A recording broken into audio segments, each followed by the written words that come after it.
Right now, your brain is quietly building up this chemical wall. Yeah, a very specific invisible wall. Right.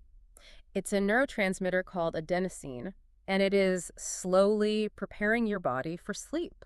It's just this delicate, naturally occurring biological rhythm that you have. Completely natural. But for millions of people today, a massive flood of a synthetic molecule just hijacked that exact system. Oh, yeah. Like, forcefully altered their consciousness, blocked their fatigue, and artificially powered them through the morning. And we don't even bat an eye at it. Exactly. We accept this chemical manipulation as totally normal. We call it having a cup of coffee. Right. So, welcome to the deep dive, where we are looking at what happens when chemical substances hijack the natural systems you already possess to profoundly alter your perception, your mood, and your reality. It's a massive shift in perspective when you realize that drugs don't actually contain magic properties. Right, they don't invent new sensations. Exactly. They merely exploit the cellular machinery you already have. We're looking at the biological mechanics of external manipulation, taking the brain's baseline and either suppressing it, accelerating it, or, mutating it entirely. Which is fascinating, but because the underlying mechanisms here are so incredibly dense, I'm going to formally step into the role of the student today. I like it. Yeah, I'll be leaning on you to take the podium as the lecturer. But be warned, I have poured over section 4.5, chapter 4 from Psychology 2E, and I'm not just going to sit here and nod. Fair enough. I want to understand the exact cellular causality behind why these substances dictate human behavior so aggressively. So the mission is diagnostics, neurotransmitters, and behavior. Well, I gladly accept the lecturer role. Yeah. And honestly, the best students are the ones who challenge the material anyway, so bring it on. Awesome. But to start, we really have to establish a clinical baseline. Like, before we look at how a chemical alters the brain, we have to understand at what point that alteration becomes a pathology. Right, because not all use is abuse. Precisely. Clinicians rely on the DSM-5 to diagnose what they call a substance use disorder. And the foundational pillar of that diagnosis isn't just the sheer volume of drugs consumed. It's the behavior. It is compulsion. Yeah. It's a behavioral pattern where an individual continues to use a substance despite experiencing significant destructive consequences to their health, their relationships, or their livelihood. Now, section 4.5 highlights two massive physiological hallmarks within that compulsive cycle, tolerance and withdrawal. Right. And from a biological standpoint, tolerance is essentially the brain's desperate attempt to maintain homeostasis, right? That's exactly what it is. Like, if you constantly flood your brain with a chemical, your brain responds by aggressively deleting its own receptors for that chemical. Yeah. It actively mutes itself. The brain downregulates. Yeah. Yes, because there are fewer receptors available, you have to consume significantly larger quantities of the substance just to achieve the original baseline effect. Which is terrifying when you think about it. Yeah, it is, because you're rapidly escalating the dosage to chase that feeling. And the gap between achieving a high and triggering a lethal overdose narrows terrifyingly fast. Wow. Which brings us to the second hallmark, right? Withdrawal. Right. When you abruptly remove that substance, the brain is caught entirely off guard. It has compensated for the drug's presence, so removing it causes a severe rebound effect. And the symptoms are usually the opposite of what the drug does, right? Almost always the exact biological opposite of the drug's primary effect. Okay, but the textbook makes a really vital distinction here that caught my eye. The text notes that physical dependence, so experiencing tolerance and withdrawal, isn't actually enough to diagnose someone with a substance use disorder. That is correct. So as the student analyzing this, I have to challenge the conventional wisdom here. Wait, so someone could go through agonizing physical withdrawal but not technically be addicted? Absolutely. Yeah. Really? Think about patients prescribed powerful beta blockers for high blood pressure or non-abused corticosteroids. If they stop taking those medications cold turkey, their bodies will experience profound, physically dangerous withdrawal symptoms because their cellular machinery has adapted to the medication. Wait, the body got used to it. But they aren't compulsively robbing pharmacies to get more blood pressure medicine, Right. They don't have a psychological tether to the drug. So the physical adaptation is really just biology doing its job. The pathology requires the psychological dependence. Exactly. Like using the substance to relieve emotional distress, the overwhelming cravings, the behavioral destruction. That psychological craving is the engine of the disorder. So now that we have that diagnostic framework, we need to look at how different classes of drugs actually execute this cellular hijacking, Let's do it. starting with the substances that force the central nervous system into a crawl, the sedative hypnotics or depressants. Okay, so this includes alcohol, barbiturates, and benzodiazepines. Right. And the text notes these are agonists of the GABA neurotransmitter system. So we know GABA is the brain's primary inhibitory neurotransmitter. It's the chemical signal that tells neurons to stop firing. So by acting as an agonist, depressants are essentially supercharging that inhibitory signal. Let's look at the microscopic level here. Yeah. When alcohol or a benzodiazepine enters the brain, it binds to specific receptor sites on the GABA-gated chloride channels. These are embedded in the membranes of your neurons. Okay, chloride channels. Normally, neurons fire when they reach a certain positive electrical charge.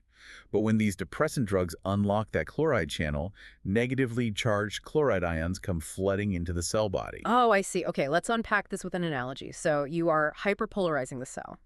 You're dropping its electrical charge so low that it becomes mathematically impossible for the neuron to hit the threshold required to fire an action potential. Yes. It's basically like these drugs are pressing the brain's brake pedal. Actually, no, it's not just taking your foot off the gas pedal. It's flooding the car's engine with water so the spark plugs literally cannot ignite. That is a brilliant way to visualize it. You are causing a localized electrical blackout in the brain. Wow. And this is why low doses of depressants lower anxiety and cause a feeling of relaxed euphoria.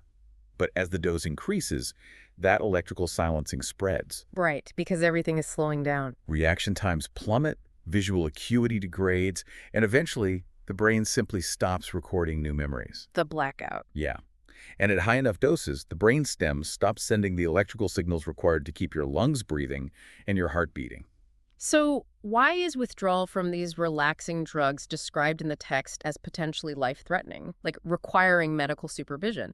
Because that biological whiplash we talked about earlier must be absolutely lethal here. It is. If your brain is constantly being silenced by heavy chronic alcohol abuse, it's going to compensate by building massive amounts of excitatory receptors just to keep you awake and functioning. Exactly. It essentially builds a highly volatile, hyperstimulated baseline. So if an individual with severe alcohol dependence suddenly stops drinking, they have instantly removed that massive influx of negative chloride ions. But the brain is still stuck in overdrive. Right. Their brain is still flooded with all those extra excitatory receptors. The result is a catastrophic electrical storm in the brain. Oh, man. It causes profound agitation, hallucinations, life-threatening seizures, and a condition known as delirium tremens. Withdrawal from severe depressant dependence is a medical emergency. That is intense. And the collateral damage isn't just limited to the user either. No, not at all. The textbook details the devastating effects of alcohol consumption during pregnancy. Because alcohol passes freely into the developing fetus, which lacks the liver enzymes to process it, it acts as a teratogen. Right. It literally disrupts the formation of fetal brain cells, leading to fetal alcohol spectrum disorder, or FASD. Infants are born with permanent, lifelong cognitive deficits and physical abnormalities. It is a stark reminder of how aggressive this chemical interference is. The brain simply cannot adapt safely when it is forced into that kind of suppression during critical development. Yeah. But, the brain also fiercely fights back when we force it into overdrive. If depressants cause an electrical blackout, the next category of drugs creates a localized power surge. Right. If depressants hit the brakes, it's time to look at the drugs that slam on the gas. Stimulants. Yes. We're talking about cocaine, amphetamines like crystal meth, MDMA, nicotine, and caffeine. If depressants hijack the GABA system, stimulants largely hijack the dopamine system. Exactly. And dopamine is the foundational chemical of the brain's reward and motivation circuitry. It is the chemical that signals this is critical for survival, do this again. When you eat calorie-dense food or successfully reproduce, your brain releases dopamine to reinforce the behavior. Makes sense. Stimulants ruthlessly exploit this pathway. Take cocaine, for example. Normally, a neuron releases dopamine into the synaptic, cleft the gap between cells to send a pleasure signal. Once the signal is received, the brain vacuums that dopamine back up into the original cell through transporters. This is called reuptake. Right. Cocaine physically blocks those transporters. It plugs the vacuum. The dopamine is trapped in the synapse, binding to the receiving cell over and over again, causing an intense synthetic euphoria. Wow. And Amphetamines take a step further. I was analyzing this mechanism, and it's mind-blowing. Amphetamines don't just block the reuptake vacuum, they actually reverse it. Yes, they do. They enter the presynaptic neuron, crack open the vesicles storing the dopamine, and force the transporters to actively pump massive amounts of dopamine out into the synapse. It's incredibly aggressive. It's like breaking into a bank vault by blowing the doors off to get the cash out while simultaneously cutting the phone line so the bank tellers can't report the robbery and clean up the mess. That is exactly what it's like. The resulting surge of neural activity is incredibly violent.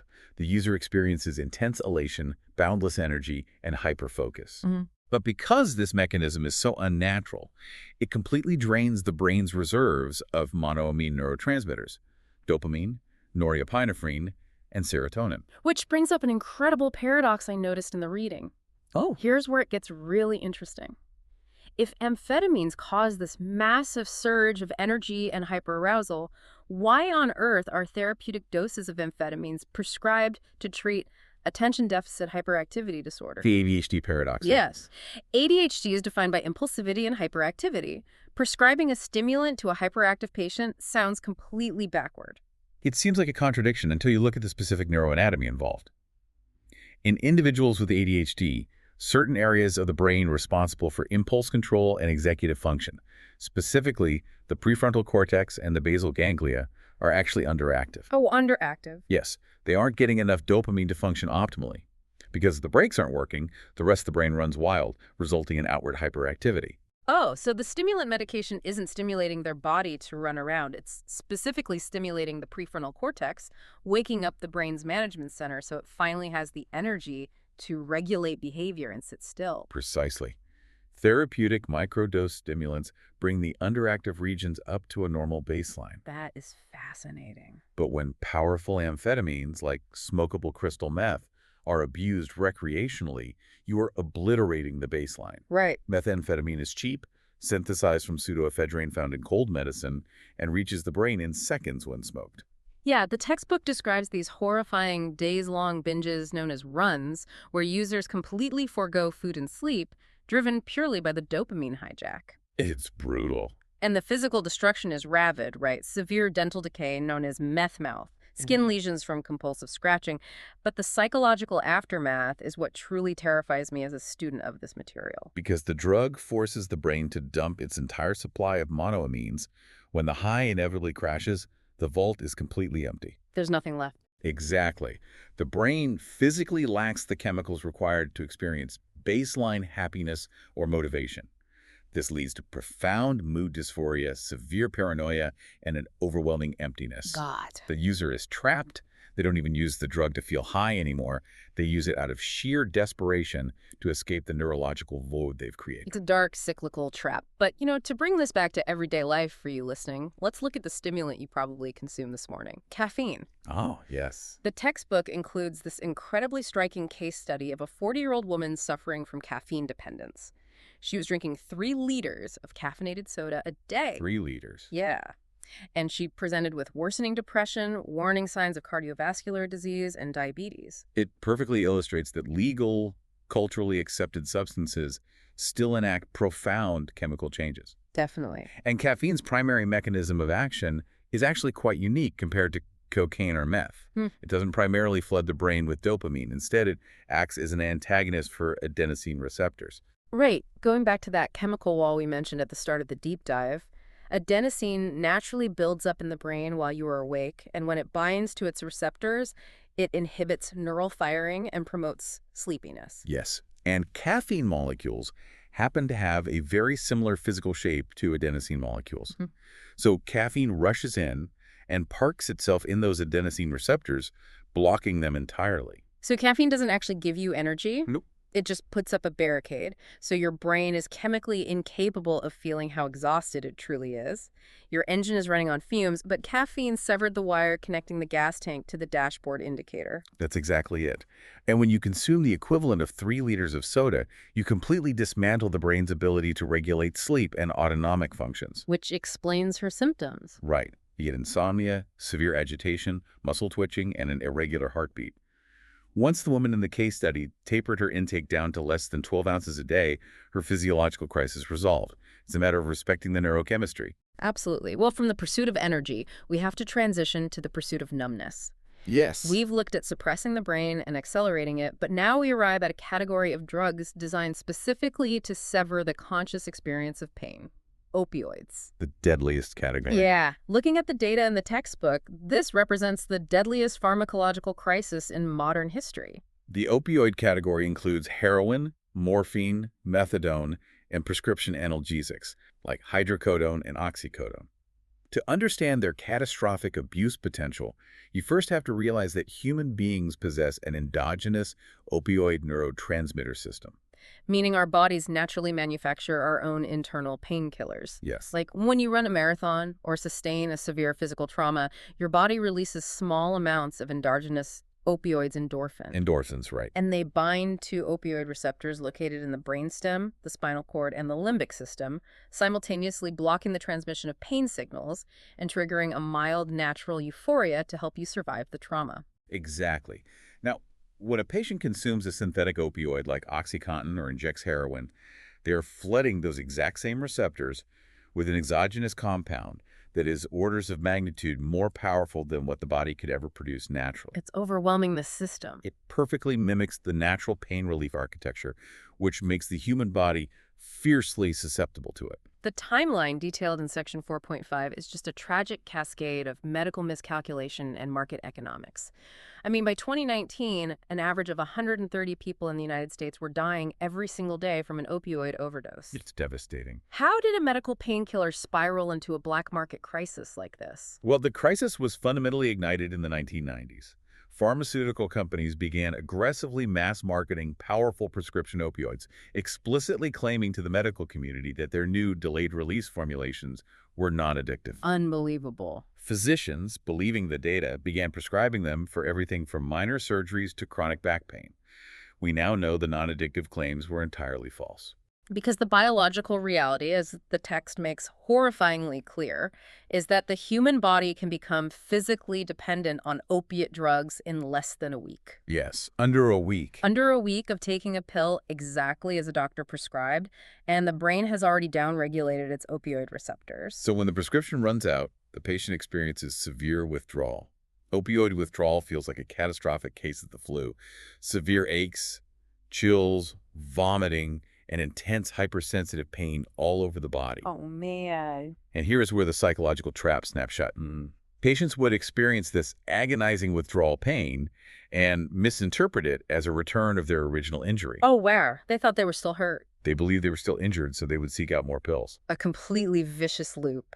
And then the textbook points out that in 2013, the FDA finally recognized the scale of the disaster and recommended much tighter controls on opiate prescriptions.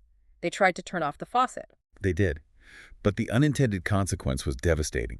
You suddenly had millions of people who were already deeply physiologically addicted to these pills, and the legitimate supply vanished overnight. Right. This created a massive, desperate black market. And the economics are brutal. Black market prescription pills soared to $80 or more for a single tablet. A person suffering from withdrawal, desperate for relief, inevitably turns to the cheapest, most potent alternative available. Street heroin. Exactly. Which could be purchased for $5 a dose. And the economics drove the crisis even deeper. To maximize profits and keep the product highly potent, illicit drug cartels began lacing the heroin with synthetic opioids like fentanyl. Fentanyl. Fentanyl is so monumentally potent that a microscopic dose, literally the size of a few grains of salt, can bind to the receptors in the brainstem and completely shut down the respiratory system. The user simply stops breathing. Yes. That is how a medical painkiller evolved into a street-level mass casualty event. The only sliver of hope the text offers is the expansion of public health initiatives, specifically increasing access to overdose reversal drugs like naloxone. Yes, naloxone is crucial. Because naloxone is an opioid antagonist, if emergency responders find someone overdosing, they can administer it, and it will aggressively rip the fentanyl off the receptors, instantly reversing the respiratory failure. It literally ejects the hijacking chemical. It is a critical, life-saving intervention, though it obviously triggers immediate violent withdrawal in the patient. Right, because it just suddenly strips all the opioids away. Exactly. Well, having covered the drugs that suppress the electrical grid, the drugs that cause massive power surges, and the painkillers that sever our connection to physical reality, the textbook presents one final category. Hallucinogens. Right. Drugs that don't just shift our energy or pain levels, but profoundly alter our sensory perception entirely. Hallucinogens are a profoundly distinct class of psychoactive substances. We are looking at LSD, mescaline, PCP, ketamine, and marijuana. Unlike the other categories, which largely target a single primary neurotransmitter system, hallucinogens are incredibly varied in their biological mechanisms. Right, like depressants all generally hit GABA and stimulants hit dopamine, but looking at hallucinogens, the neurochemistry is all over the map. It really is. LSD and mescaline act as serotonin agonists. They bind to serotonin receptors, which drastically alters how the brain filters sensory information, leading to vivid visual hallucinations and synesthesia, like hearing colors. Right. But then you look at PCP and ketamine, and they operate entirely differently, acting as antagonists of the NMDA glutamate receptor. Despite the different pathways, the common thread is a profound alteration of the user's sensory and perceptual experience.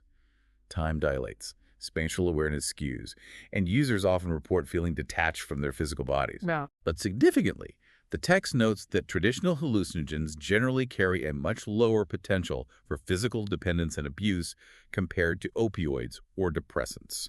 Which brings us to the most legally complex substance in the entire text, marijuana. Oh, yes. As a student looking at the objective facts laid out in section 4.5, marijuana straddles an incredibly contradictory line.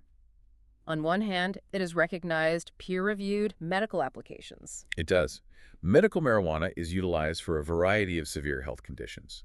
For instance, the active compounds are highly effective at preventing the severe nausea and life-threatening weight loss associated with chemotherapy treatments.